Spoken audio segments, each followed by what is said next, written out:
And so today we have a wonderful scientist and a wonderful speaker, and a very nice friend of mine also. So thank you very much, Rafael, for accepting this invitation. And so we, despite the other activities, we arranged this day because this was the most convenient for you. And I will let now the presentation of your scientific profile to Sonia, to whom I also thank a lot for her efforts to implement these ideas in the department. Thank you, Rafa. Well, thank you very much. As I said before, I think the best way for us to present someone that was kindly accepting our invitation to this presentation and to show his work is him. But I should start to say that I really thank the participation of Professor Rafael. It was a pleasure to invite you and to see that you are working with some complementary themes and issues that we are also working here at the chemistry department in the University of Aveiro. So as you can see already in the slide, Professor Rafael Luque is from Departamento de Química Orgânica from the University of Córdoba in Spain. And he is working with a very high number of issues, very hot topics, and we asked him to present today something related with the work that is being done, considering sustainability and process design and biorefinery. So I think that I should leave the stage for Professor Rafael. Thank you very much one more time, and please, the stage is yours. Thank you very much, Sonia. Thank you, Armando. I hope you can hear me well. If not, just wave and raise your hand if there are any difficulties in my presentation or any sound lag or any other issues. As I was mentioning, thank you. Of course, it's for me a pleasure to be here today to provide an overview on benign-by-design processes, methodologies, and technologies for a more sustainable future with a particular focus on biomass and waste valorization. These are two key topics in our group. Although, as you will see in a while, our expertise ranges from nanotechnology, from nanochemistry and nanoscale materials, all the way to heterogeneous catalysis, flow chemistry, biocatalysis, photocatalysis, and processes, more sustainable processes for biomass and waste valorization. The topics of today are going to be more related to biomass and waste, but you will see bits and pieces on nanomaterials, a little bit on heterogeneous catalysis, and other relevant topics that I have just mentioned in my brief introduction. So, moving on with the presentation, the idea that that we had, in fact, when this work was starting some years ago, was to try to provide a starting point for innovation, for chemical design, for important aspects that we need to consider for our society to make and to contribute to a more sustainable future. And in fact, the initial slides of my presentation are actually inspired from a recent UPAC report that you may have read and you may have heard, related to the ranked top 10 chemical innovations that have the potential to change the world as we see it now.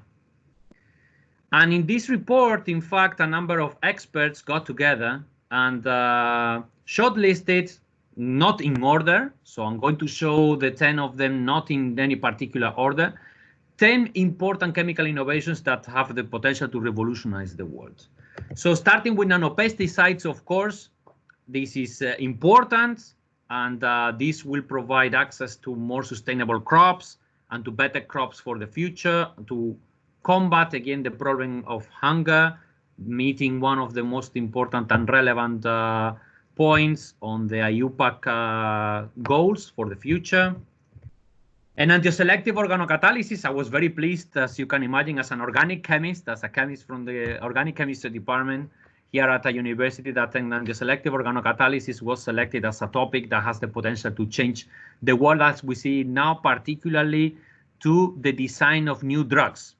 So many processes, in fact, employ enantioselective processes and organocatalysts. So the combination of both, particularly sustainable fluorinations. This is one of the European projects that we have now, in which we are working together with 4 other partners on this H2020 proposal to provide access to new molecules, to new drugs, new APIs based on enantioselective organocatalysis for sustainable halogenations.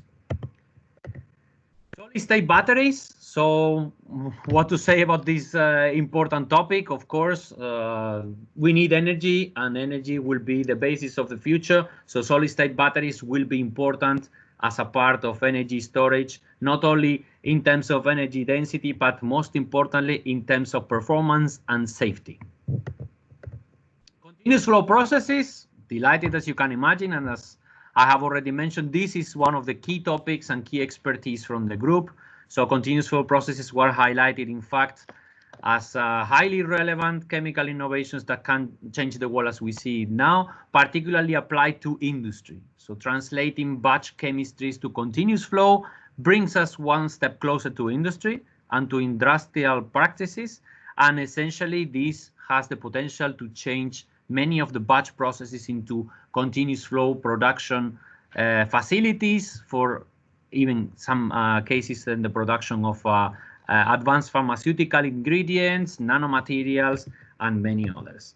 Reactive extrusion mechanochemistry. So mechanochemistry is another important topic that I will be touching largely in my presentation today, having the potential to revolutionize the world as we see it now.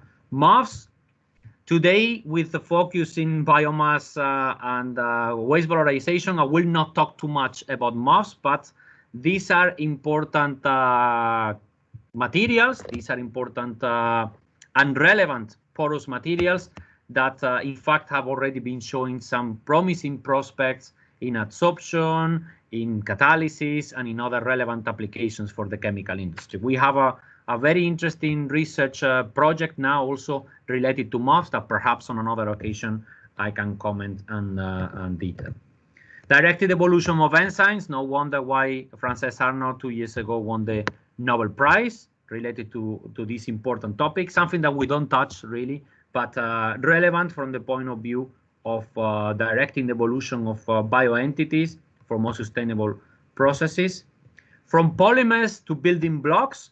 So breaking down polymers, going down in complexity to then build up in tunable complexity, designing the novel polymers, biodegradable polymers, tunable polymers for the future, reversible deactivation, radical polymerization, and so on. Important, and of course, the coolest one, if I'm allowed to say this one, 3D bioprinting. So 3D bioprinting is already starting to revolutionize the world as we see it now, because some of the prostheses and some of the implants that are currently being made are prepared using this important technology.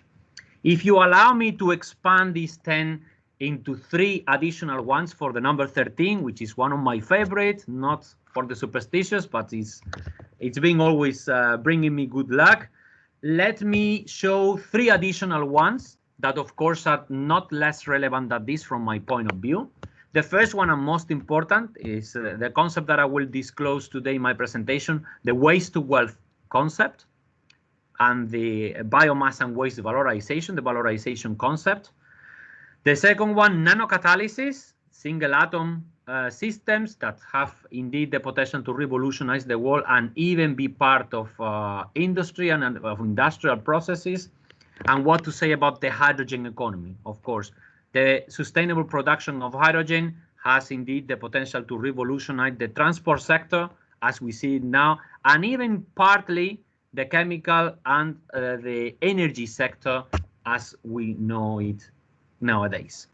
So with these introductory slides, as you can see in the slide related to our research topics, I was absolutely delighted to see all of these important topics shortlisted in these top 10 relevant topics for a more sustainable future and have the potential to revolutionize the world as we see it now. Because as you see, we do work on at least 4 to 5 of these topics, including flow chemistry, reactive extrusion, mechanochemistry, biomass and waste valorization in the sense of from polymers to building blocks and then building up in complexity, and nanoscale type of materials, in some cases for energy conversion and storage, as you will see now, perhaps for the next generation of supercapacitors.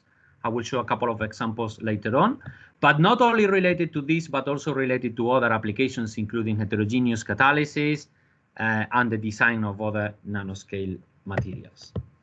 Okay, so with this food for thought, I will now start my proper presentation, and I will disclose only 3 out of these 10 top innovations that have the potential to revolutionize the world. These that I will talk about and I have chosen for today are process intensification, flow chemistry, mechanochemistry and reactive extrusion for the design of novel materials and for other catalytic applications, and the waste to wealth concept that essentially, and from our expertise and from my particular point of view, indeed has absolutely all the promises to change the world as we see it now.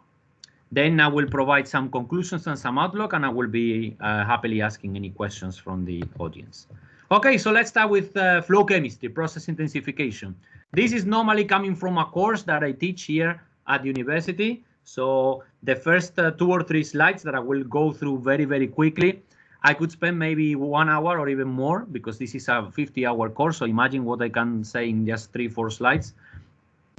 The important advantages and characteristics of microreactors and continuous flow process are highlighted in the slides.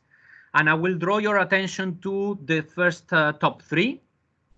The very efficient mixing, the micro mixing of the reactants, the rapid heat transfer, and the temperature control with a high surface to volume ratio. And these two, together with the enhanced mass transfer from multiphasic reactions, provides a unique versatility for flow processes to be applied to the synthesis of nanomaterials, to the design of new pharmaceutical compounds, active pharmaceutical ingredients, to biomass and waste processing, many, many different possibilities. So we do have these inherent advantages, high efficient mixing, of course, the possibilities in some cases to perform impossible chemistries that are unable to be performed in batch conditions, in terms of temperature, in terms of pressure, in terms of intermediates that are generated in the whole process that are hazardous, that are toxic, that are explosive, in batch conditions that we can translate into a continuous flow process in which these intermediates that are hazardous or problematic can be immediately formed and transformed into the next compound and continue the transformations in the line. So this is another very relevant advantage. Of course, the high surface to volume ratio that allows the possibility to control exothermic reactions. But in principle, the most interesting thing is that all of these combined provides the multiple possibilities that I just mentioned. And these include, from our experience and from examples that I will provide in the coming slides, API synthesis, active pharmaceutical ingredient synthesis, drugs, nanomaterials, the possibility to conduct nanocatalysis in flow, and even biomass and waste valorization strategies under continuous flow conditions. So the addition to all of this, and the most interesting features of the flow chemistry principles, is that the setup is extremely simple.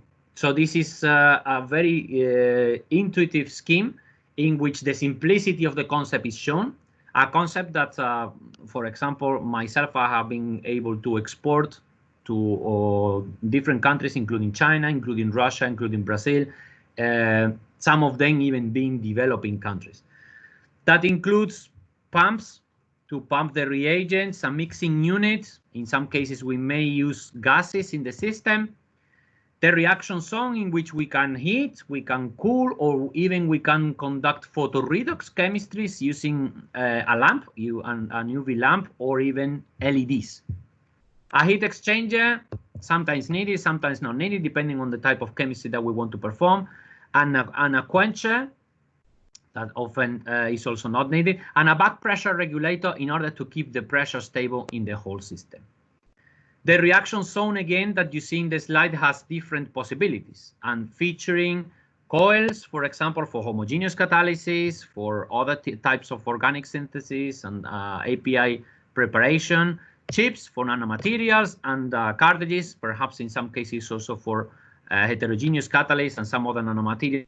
In essence, a lot of different possibilities and options in order to conduct the desired chemistries or the desired synthesis under continuous flow conditions. And the first example, as an organic chemist, of course, even if I will keep it very, very short and without details, relates to the synthesis of active pharmaceutical ingredients. In this particular case, these indole type of compounds via cycloisomerizations and cycloadditions. The examples that I'm showing in here, to make a long story very, very short, illustrate in the bottom part of the slide that, as it can be seen, impossible chemistries that could not be performed in batch, even after extended times of reaction, could be performed at very high yields and complete selectivities to the target compound, slightly twitching the reaction conditions, as you see, including water and ethanol as solvent to increase the temperature a little bit more as compared to here, but in essence, in very short reaction times and excellent yields. And this is, again, a proof of the potential of the methodology and the features that I have mentioned earlier on, the very efficient micromixing, the enhanced mass transfer, and the possibilities to conduct the optimum chemistry in this under these flow conditions.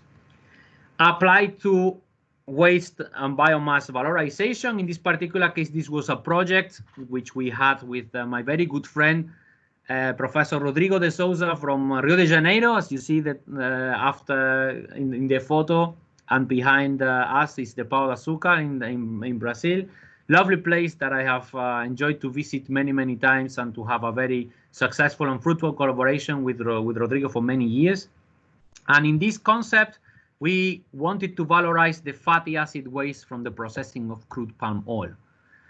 From the refining strategies, this fatty acid waste that is enriched in a high concentration of fatty acid is produced. And for this, we developed a biosilicified lipase in a very simple way, featuring a very high activity and a very high stability. A very stable biosilicified lipase covered by a silica crust that you see in there, prepared in a very simple way by means of a salt gel type of approach, using tetraethyl orthosilicate as silica source. And this is, in fact, a schematic representation of the enzyme that is partially covered by the silica crust, aiming for combined activity, selectivity, and stability enhancement. And in essence, as you can see in the slide, the protocol provided to be very successful, providing access to emulsifiers, to different salt ketals, and other types of compounds in conversions, in very high conversions, from 80 to 99%, and residence times relatively short, between 5 to 50 minutes. The interesting thing is that this biosilicified lipase was highly stable, as you see at the bottom part of the slide, as compared to the free enzyme, keeping the activity even, half of the activity even at 70 and 80 degrees C. So 45% of the activity of the enzyme was kept even at temperatures as high as 70 degrees C. And this proved to be a very successful concept applied to continuous flow processes. Aiming, of course, on the activity, but importantly on the stability of this biocatalyst, in this particular case for biomass and waste valorization in this particular example. What is the future going to bring us for flow chemistry? Well, the future for flow chemistry, of course, as we see it now, is the combination of nanocatalysis, of inorganic catalysts with biocatalysts. And again, to make a long story very short and to move on, this combination has been already proved in our lab in the preparation of valeric acid esters, from levulinic acid directly in a multi-step one-pot reaction, in which we were employing a nanocatalyst and a biocatalyst combined in two catalytic beds placed together. All under continuous flow conditions, and in this multi-step process, levulinic acid was firstly cyclicized to GVL, to gamma valerolactone, subsequently ring open to valeric acid and esterified by the biolipase to, again, the valeric acid esters, the methyl ester, the ethyl ester, the butyl ester that we have synthesized in this combined flow chemoenzymatic process. So this is where we see the future in flow chemistry in this particular regard. Okay, so we move on to reactive extrusion, mechanochemistry. This is an extensively investigated topic in our group. For those that are not familiar with mechanochemistry, of course, this is a different way of introducing energy into a reaction, into a synthesis process. The mechanical forces of grinding, nothing different from the manual grinding that I'm sure that all of you have done at least once in a lifetime when you were even an undergraduate student with a pestle and a mortar. A little bit more sophisticated with the possibilities to include solvent effects for liquid assisted grinding as compared to neat grinding, completely in the solid state. And for this particular example, for this particular mechanochemistry features, we were able to generate a lot of interesting information for the synthesis of nanomaterials using a very tunable approach under very mild conditions, and most importantly, with a very simple and swift and very quick preparation. So my students, for the first set of examples, actually loved this, because in half an hour, they could already prepare as much as half an hour, even in some cases it's 5 to 10 minutes. They could already prepare 7 to 10 grams in their capacity of reactor capacity from our system.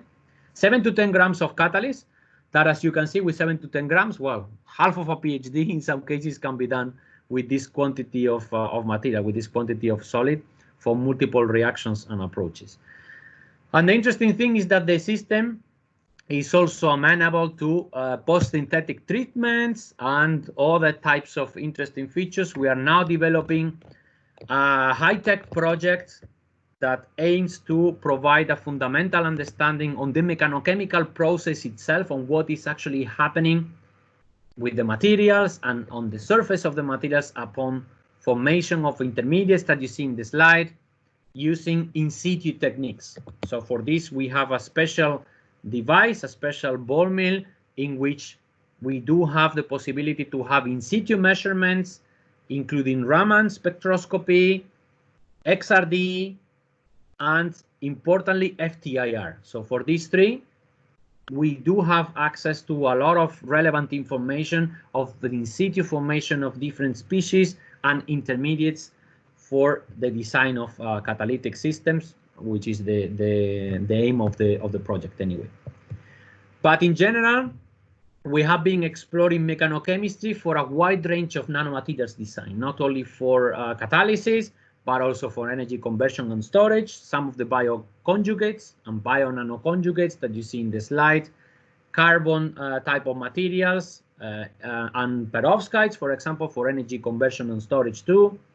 MOFs that I have mentioned earlier on, not the topic of today, but perhaps another topic for the future, and supported metananoparticles and other types of nanoparticles for catalysis. And here are some representative publications from the group in the past few years, for more than 100 that we have in mechanochemistry since 2011. The applications that I have mentioned are mostly related to catalysis, energy conversion and storage, and production of active pharmaceutical ingredients.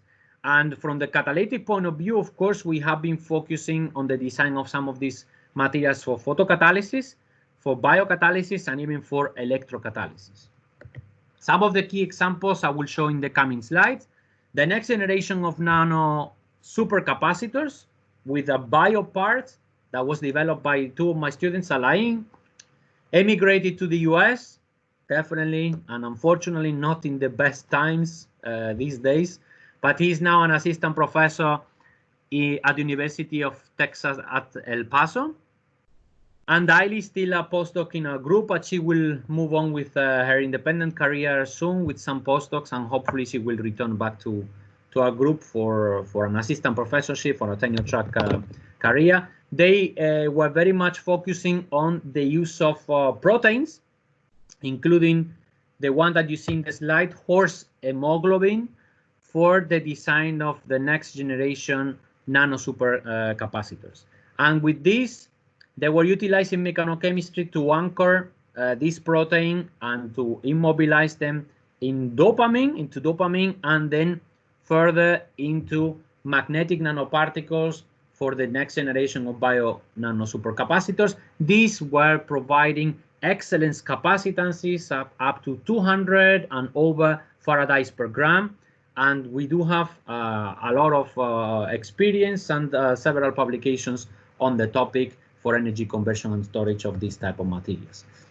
Similar materials, iron-based materials, were developed using different waste feedstocks. The one that is illustrated in my presentation and in the slide now is from coffee waste grounds. My kingdom for a coffee in a while when we finish this presentation. And in fact, after having the coffee, making use of this valuable residue to engineer the nanomaterials for the future. In this particular case, magnetic nanomaterials based on a mahemite, combined mahemite and magnetite base that you see here, with very beautiful nanoparticle sizes between 3 to 4 nanometers in size, and with perfect lattices.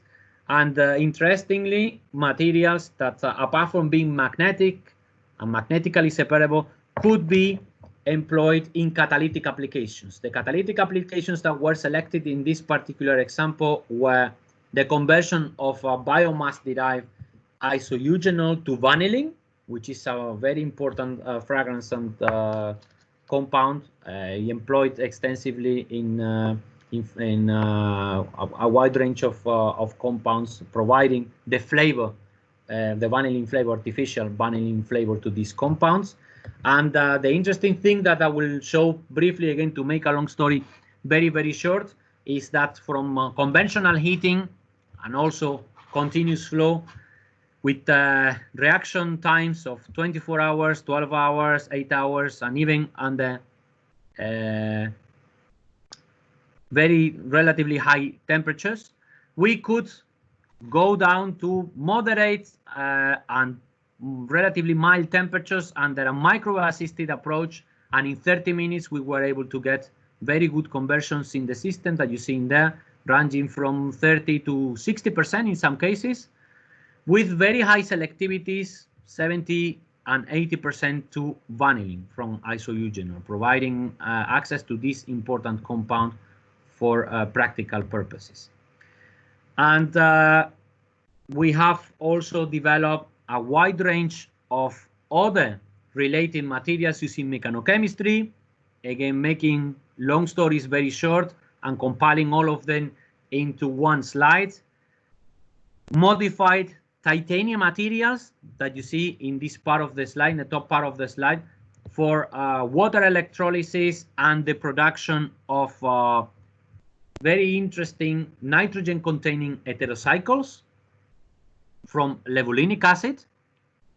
And these, in fact, were modified titanium materials employing a benign-by-design approach, templated by orange peels. So perhaps not very clear in the scheme, but orange peel was employed as the template to engineer these modified titanium systems containing carbon and containing some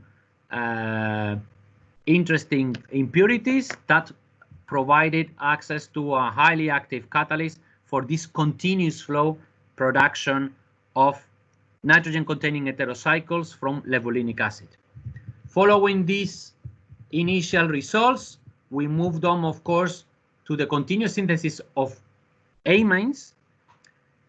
In this particular example, from the cascade reaction of nitriles and carbonyl-containing compounds. So we were employing acetonitrile and derivatives and other carbonyl-containing compounds using, again, a similar platinum titanium modified systems in order to provide access to high added value amines. And at the right-hand side of the slide, you have some of the reaction conditions, relatively mild and the continuous flow, 80 to 90 degrees C. The temperature had to be set to 50 bar, but in principle, the reactions could be performed also at 30 and 10 bar. But moderate reaction conditions that were even providing very good conversions in the systems, up to 40%, 50% in some cases, with almost complete selectivity to the target compound. There is a very relevant project, in fact, at European level related to mechanochemistry, particularly for a more sustainable industry, that if you are interested, I will be happy to provide additional contacts. Daily, our postdoc now here at the University of Cordoba is actually an MC member to this action. And the chair of the action is Professor Evelina Polacino from the University of Montpellier. This is a relevant action in order to be fully tuned to all the updates of mechanochemistry for a more sustainable industry, knowing that this is a very relevant concept that will be able to revolutionize the world as we see it now. If you are interested in some more details, I will be happy to provide anything as agreed. Last but not least, of course, in continuation a little bit with what I just mentioned with the concept of valorizing waste and biomass, I will elaborate on the waste to wealth, the biomass valorization concept.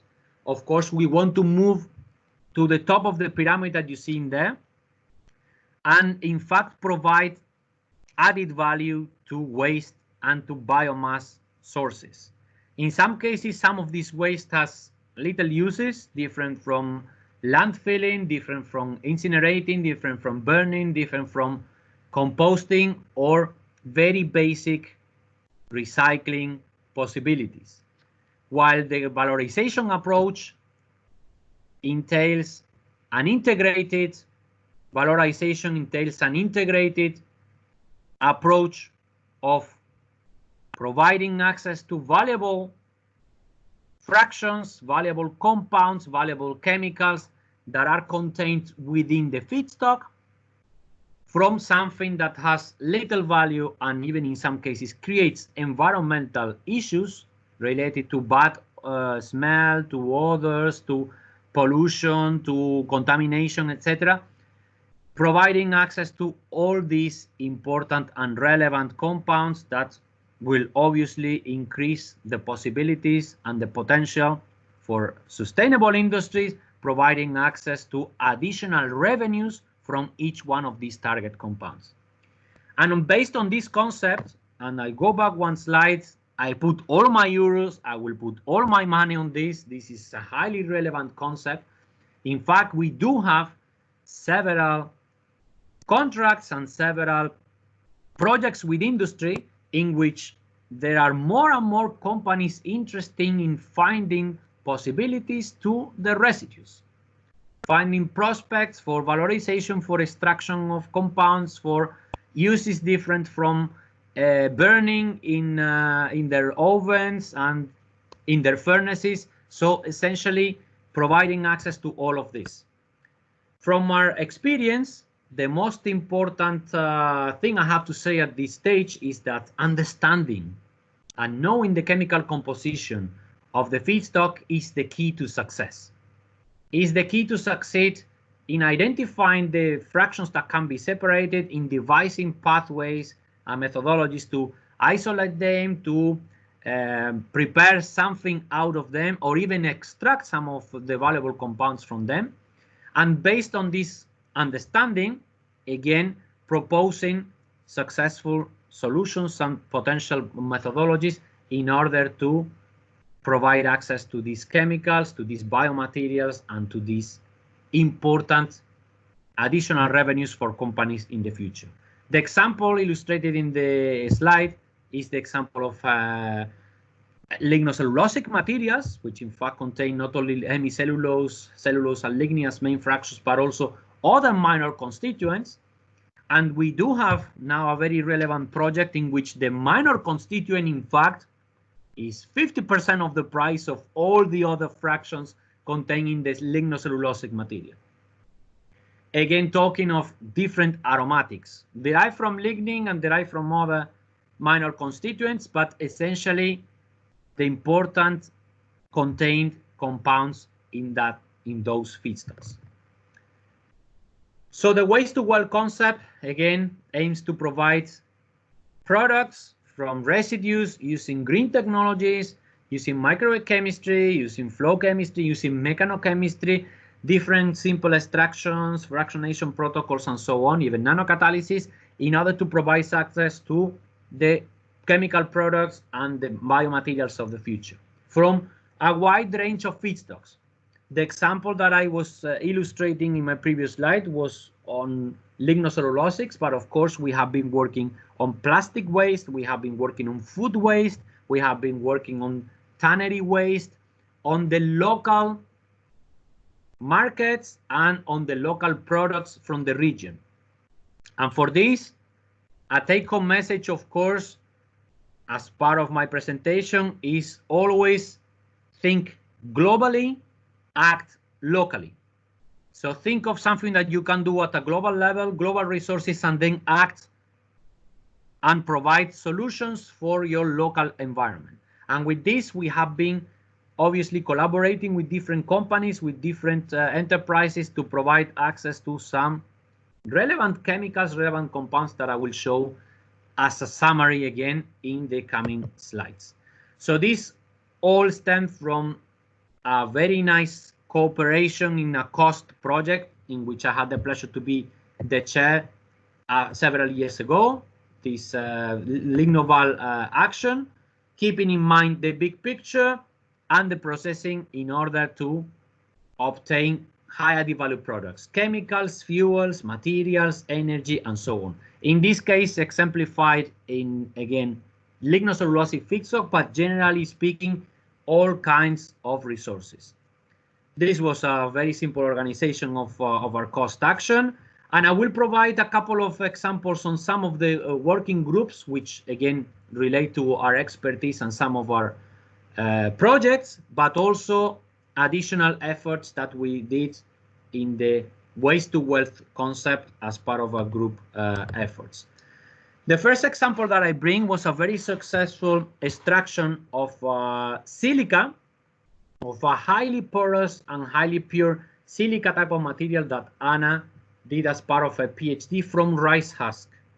And this entailed a double and combined milling and extraction, as well as fractionation, mediated by mechanochemistry and microwave-assisted irradiation.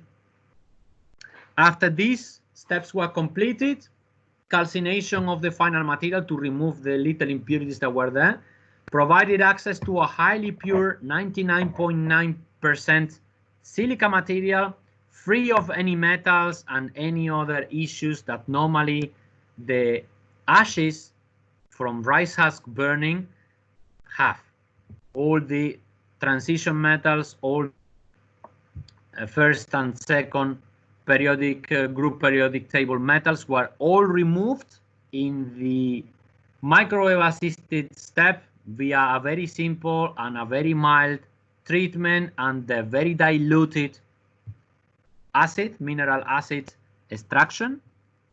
And this rice husk silica has been already employed for the preparation of catalyst system, for the preparation of binders and additive in cements. So has interesting prospects in the future. We have a patent, we have licensed the patent to a company that is now producing high added value products, including some cement type of compounds and binders for sustainable construction.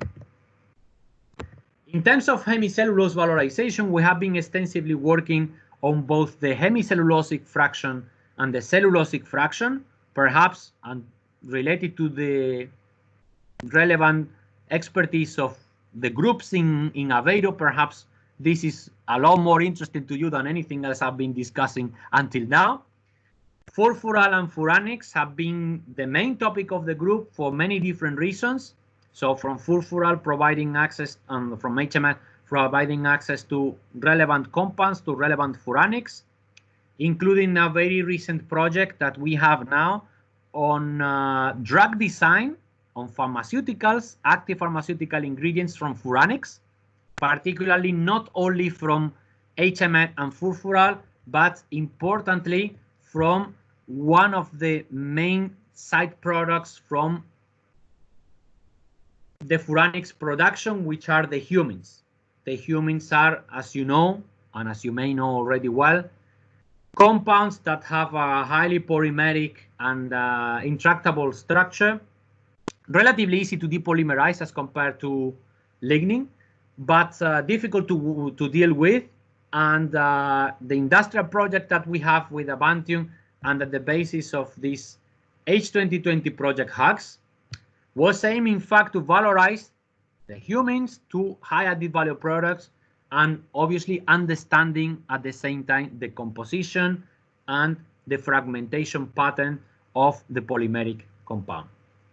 Methyl levulinate was also another side product of the research line and the production of PEF, of the new biodegradable plastic from Avantium that is called to be one of the future replacements for PET, hoping that this will be the case for the future.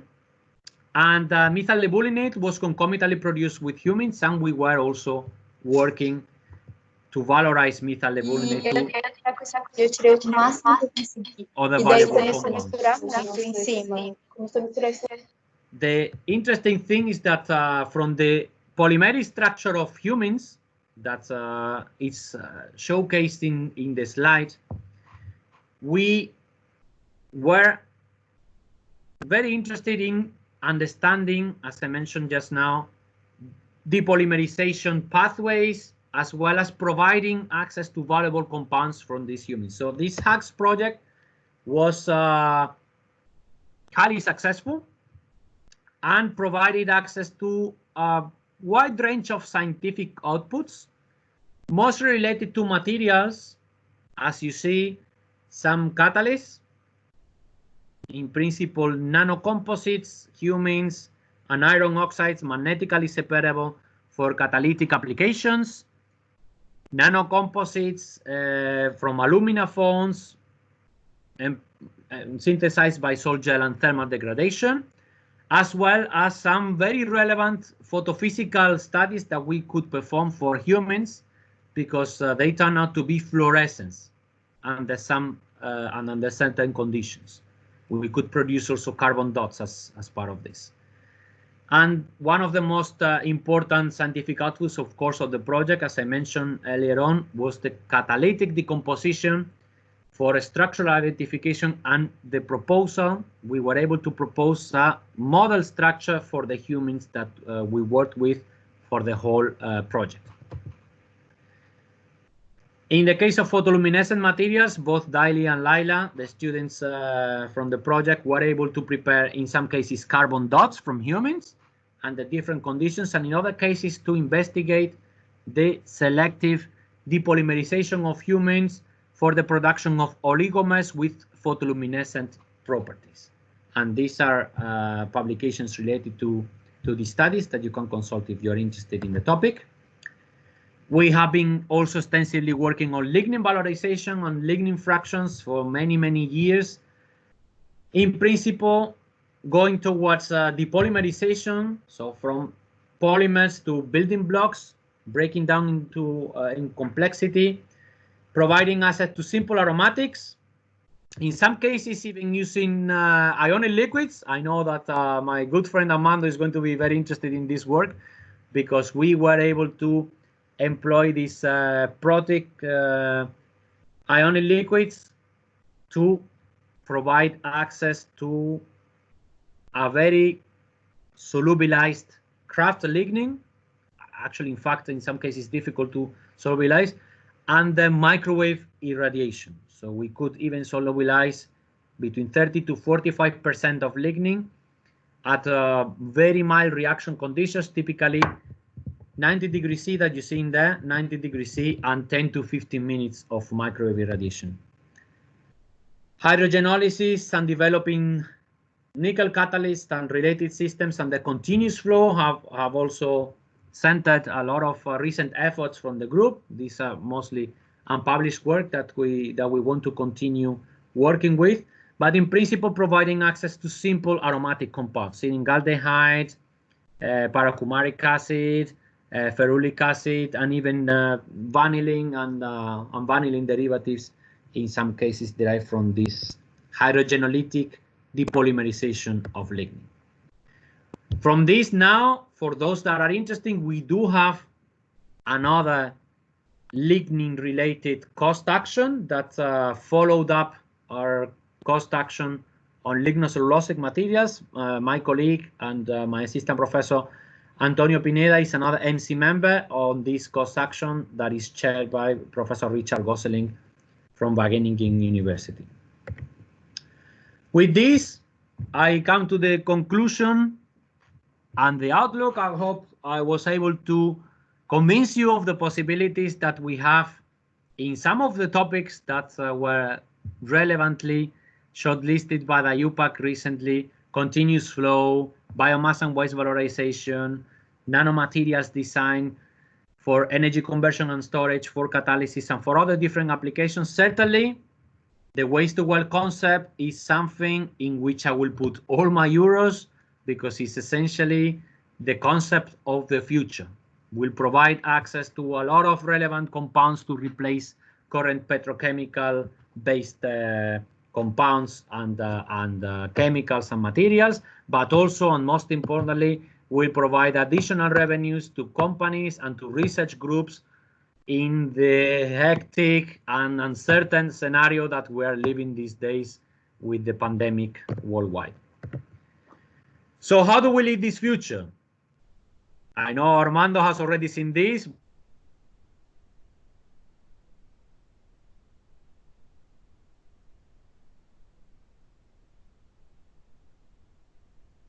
Future generations to see how can we provide access to all of these relevant topics for a more sustainable future. Of course, in order to be the leader of the future, you need to be great, right? This is no doubt that you need to be the best of the best. But great means, in fact, many different things. Great means genuine. Great means passionate. Great means putting all your efforts and all your passion into what you are doing on a daily basis, which essentially will make you successful at some point and at some stage. Great means being resilient, and this is a skill. This is a very important skill that unfortunately I found missing in the newer generations, in the younger generations. Resilience, the possibility of coming back from frustration after frustration, from paper rejection, from project rejection, from all the rejections in the world, and becoming stronger and stronger. Every rejection makes you stronger. Every rejection makes you wiser. Being resilient is the possibility to come back and to be able to face all of this in your future career. To be able to empathize, of course, I include here the bear hug, because of course you have to empathize with your peers. You know, and you should know how to manage this important skill also with your peers, but at the same time you need to be assertive. You need to stand your grounds. You need to fight for your future, and you need to work hard in these lines. I only say GREA. I don't say the T because the T is talented, and I know the room is full of talented professors, students, postdocs, assistant professors, and all kinds of scientists. So the talent is always out there.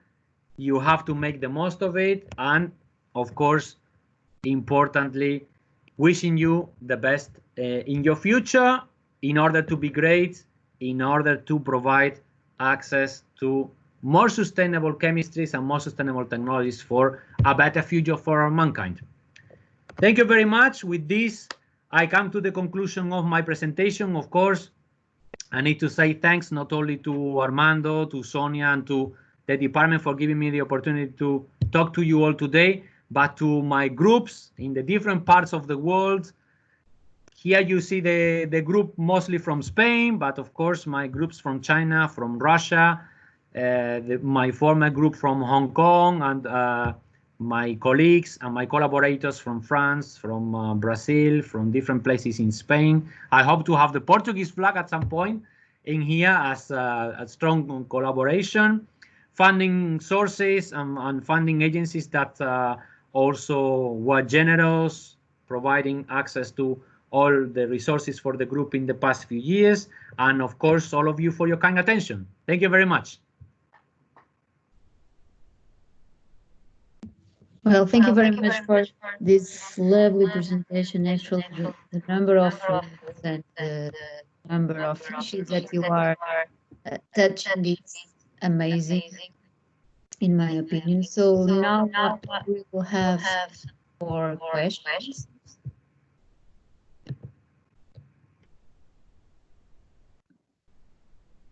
Hello, how are you hearing me?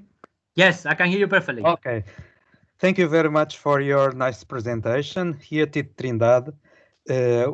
I've been working in organic nanomaterials, and I was quite interested in the methods that you have shown based on mechanochemistry. But right, so one of the reasons that we explore nanoscale materials is to take advantage of nano-size dependent properties and surface effects. So my question is, how do you control, for example, particle size distributions, shape, and the surface, the chemical nature of the surface of the inorganic nanoparticles that you obtain using the mechanochemical methods? This is a very interesting question. In fact, it's not easy, and it's something that mechanochemistry has a lot to say, but still a kind of a black box. So the methodology is efficient, is not very sophisticated, is relatively simple, but in fact, lots of additional efforts need to be made in order to fully understand and to be able to fully control these important issues, interactions in the surface, how in fact the particles are being made and have been formed. So not much stuff and not many publications, not many information is actually available on these important topics. So we do have, as I mentioned, a project right now in which we are investigating this via in situ techniques that I just mentioned. I didn't include the slide, but for the sake, of course, of time. But in principle, this is something that we are learning how to control and how to manage now. In the future, after this project that we are just starting, we have been only 6 months, not even 6 months, just 2 or 3 months. Started in January, so imagine what we have done anyway. We aim to be able to predict, even beforehand, conditions in which we will be able to engineer surfaces and to engineer materials based on expected catalytic performance or expected performance in different applications. For the time being, in mechanochemistry, this is very, very difficult, very challenging. Okay, thank you. Welcome. Thank you, Professor Tito. Any more questions? Don't be shy. I might have one, although I guess it should be the good number of PhD students who are around that should be putting questions. But this could also be important for them as it is your last message. Where do you get inspiration from? Because when you hear something like, for example, using orange peel as a template, I mean, do you sleep well or? No, I sleep well, my friend. I have no problems getting my sleep. But yeah, I mean, I could have included, in fact, even more crazy ideas. We have a concept based on pig hairs, you know, very recently, which ended up in a very large contract that we have now with one of the largest farms in Spain. Because the inspiration comes from nature, my friend. It comes from nature. It comes from fundamental understanding, of course, of resources that we have, but it comes from natural sources. It comes from residues that we have and that we see on our daily basis on dairy products. For example, we have been working on whey side products. We have been working on this orange peel type of residues, on coffee waste grounds that I just mentioned today. Pig hairs was, anyway, for this was a crazy idea of one of my students, but his family has a farm. So essentially, we discussed, we found some interesting compounds, and everything started from there. So from curiosity, from inspiration from nature, of course, and yes, from serendipity in some cases, trying something and finding something that later on you find out that you have a lot of different possibilities. But essentially, curiosity and inspiration from nature. Yeah, thank you very much. That's a great message for students. By the way, why is your computer in Russian? Oh, okay. Because I'm using my accounts that I have from my from my affiliation in Russia. So okay. You see, in the first slide I'm showing I'm the director of a lab at RUDN University in Russia, in Moscow. So this is why I'm using the Microsoft Team account from my affiliation in Russia. Thank you very much, Rafa. You're welcome, Armando. You're welcome. Thank you. Any more questions? Can I make a question, please? Yes, please. I'm Ana Xavier. Thank you for this nice presentation. I would like to know when you worked with the methyllevolinic, I think. Yes, it was coming. Yeah, it was coming from what? From the biomass. Yeah, it was directly from the company. It was a byproduct from the company. They produce it in thousands of tons per year. Okay. So it is a residue. Let's say it's an impure methylllevulinate directly coming from the production line of the company. Okay, thank you. You're welcome. You're welcome. Thank you very much. Any more questions?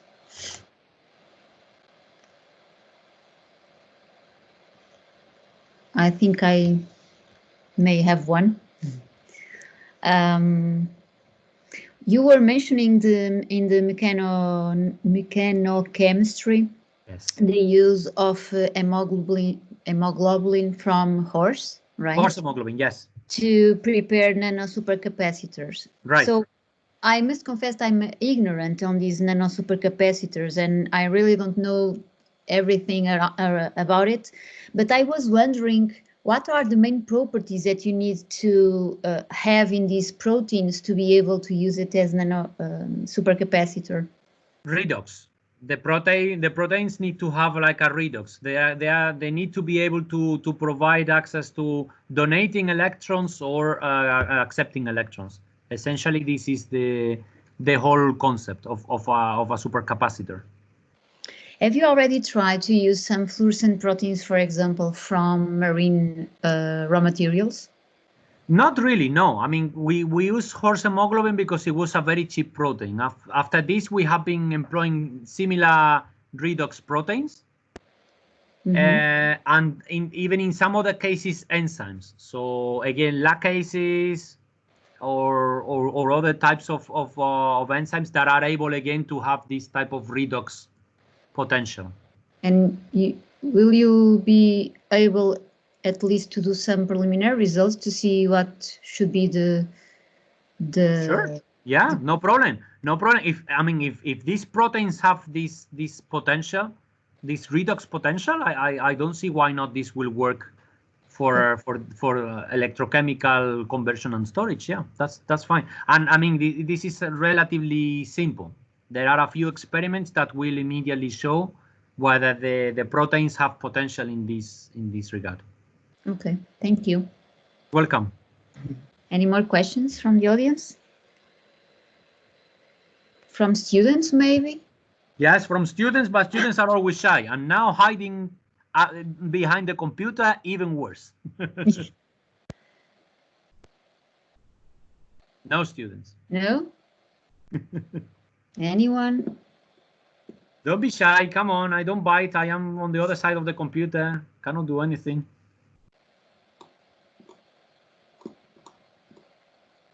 Well, I think that's it. Thank you very much again for your for the acceptance of this invitation and for you to spend this hour and a half with us today. I know that during these times, well, normally we are all busy, but during these times it's even worse. So it was a pleasure to know you, even virtually. And I hope that all the members in the audience have enjoyed, at least, and have seen how the works and the themes that they are working on in their PhDs will maybe improve when we look to the work of the others, of our peers. This is the message. Thank you very much. It's been a pleasure. Thank you very much, Sonia, Armando, and the department for inviting me, and it's been an absolute pleasure. Thank you. So thank you very much, Rafa. Thank you, Armando. Sometimes you